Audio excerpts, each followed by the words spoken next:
Back during slavery, when black people like me talked to the slaves, they didn't kill him. They sent some old house Negro along behind him to undo what he said. You have to read the history of slavery to understand this. There were two kinds of Negroes. There was that old house Negro and the field Negro. And the house Negro always looked out for his master. When the field Negroes got too much out of line, he held them back in check.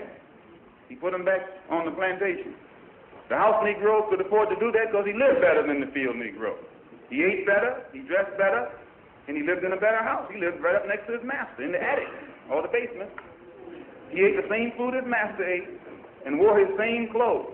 And he could talk just like his master, good diction. And he loved his master more than his master loved himself. That's why he didn't want his master hurt.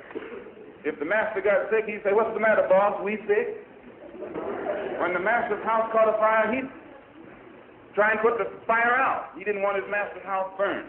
He never wanted his master's property threatened. And he was more defensive of it than the master was. That was the house Negro.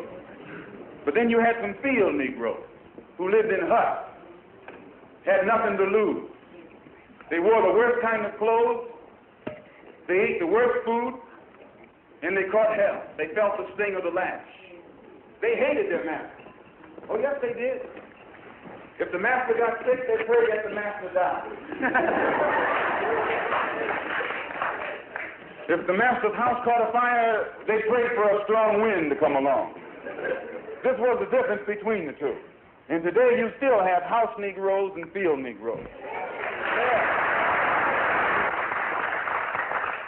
I'm a field Negro.